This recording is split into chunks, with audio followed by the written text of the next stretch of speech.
good evening, Bermuda. Welcome to another CPC Wednesday. I am Christyn Simons, a counselor here at the Coalition, and this is... I am Rachel Deal, Director of Client Services here at the Coalition for the Protection of Children. Welcome back. Welcome. And this week we wanted to talk about summer safety. Yes, so we are in the middle of summer and it feels weird because of COVID and school having been out for so long as it is, but we thought it would be important to still touch base on some kind of key things that we feel like parents and guardians should be aware of in order to help keep our children safe this summer.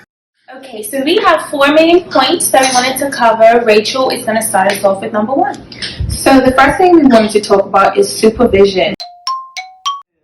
So thinking about supervision and safety, you want to have a clear idea of who is watching and responsible for your child when you are not available, when you are at work. Who is the primary person? So how well do you know this person? How well do you know their affiliates? Because it's not only about where they are, but also who has access to that place or establishment. So when we think about camps, who is running the camp? What does that look like? Who also comes and goes out of the camp. When we think about your child being at another home, who has access to that home? What we do know is that the majority of children who are abused by someone that is known to them or the family. So, which is why we really encourage parents to continue this conversation, not just with your child, but with the caretakers of your children, in terms of we need to know who is coming and going and what my child is doing on a day-to-day basis while they're not in my care. Parents, guardians, caretakers, anyone who is involved with children, closely connected to children, taking care of children, really having that conversation with your child about safety and summer safety and what does this look like. We encourage these conversations from as young as 4 years old so that children understand that safety is very important. It's very important for us to know that our children, whether they're with us or not, are safe. They're being cared for and there's no one that is going to hurt them.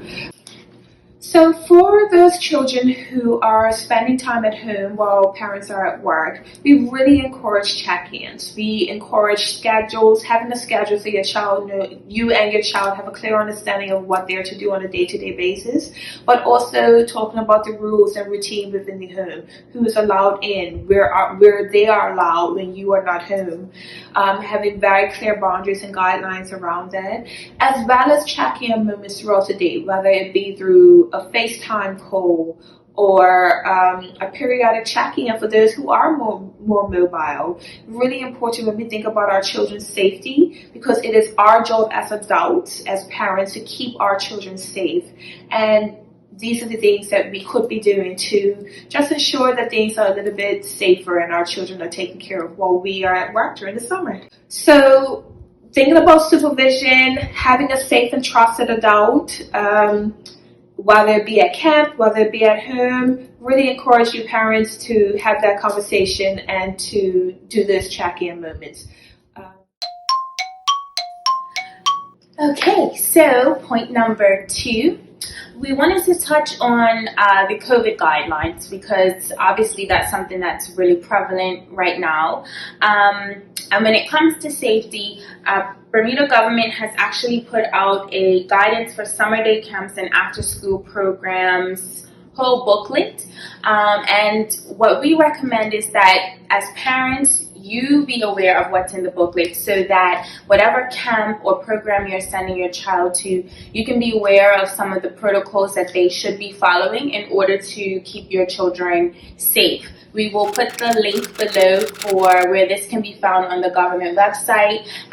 It is quite lengthy, but encourage you to just have a look through it and be on the lookout for where your child's camp or nursery or program should be following these guidelines. So let's talk a little bit about digital cyber safety. So what we do know is almost 100% of young people have access to the internet, either through their own device, through a friend's device, or family members. Our children have access to the internet. They know how to use it.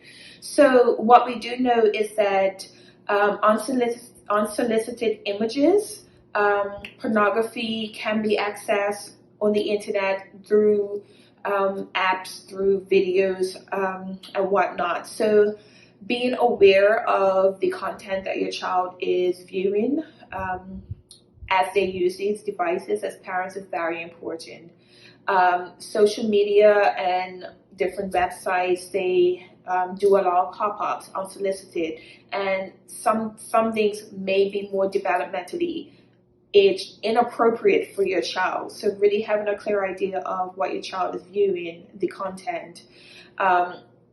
What we also know is that children are exposed to pornography at home, majority, also at school, at a friend's home, and other places such as public libraries. So being aware again of the content that your child is viewing while they are using social media. So we're going to talk a little bit about gaming devices and the access it provides to children. So what we do know is that majority of children do have access to these gaming systems through apps and whatnot. So think games such as Fortnite, Roblox. These games allow children to not only play and enjoy, but also to communicate with other people. Apps such as House Party, Musical.ly, TikTok, Instagram, we know young people use them and have access to them on a regular basis. So as a parent, understanding that grooming and inappropriate behaviors does and can happen through these apps. You and your child do not know who you're talking to on the other end, and that's a reality. And it's important to continue to check in with your child as they use these devices, as they play these games. Do you know who you're talking to? Are they being appropriate or inappropriate? As I mentioned earlier, grooming happens through these devices. So asking for pictures of private body parts, asking for personal information. Where do you live? What does your parent do? Can you take a picture of your parent's credit card and send it to me? So as a parent, like, being aware and being diligent is the best thing that you can do, and having these ongoing conversations with your child about talking to people online, whether it be through an app or a gaming system. So I hope that this information was helpful, and Ms. Christyn is going to talk a little bit more about reporting and having that conversation, what it can look like. Thank you. Number 4, the last one, we wanted to talk to parents about reporting and about conversations that are important for you to have with your child that might be a little difficult, but they're still really vital conversations to have. Your role as a safe adult is to ensure that your child is protected and that they're being looked after and that they aren't being hurt and being preyed upon. So one of the things that we wanted to make sure we touched on is, how do we know if an adult is safe? And we talk with our children about that all the time in the program that we run in the primary schools right now called Child Safety Matters. One of the things that helps children to identify if an adult is safe is that a safe adult listens to you as a child. So if I come to you as a child and I have a concern or something has bothered me or hurt me, a safe adult always listens. A safe adult always believes the child, and a safe adult always takes action immediately in order to remove the danger or remove the child from the danger.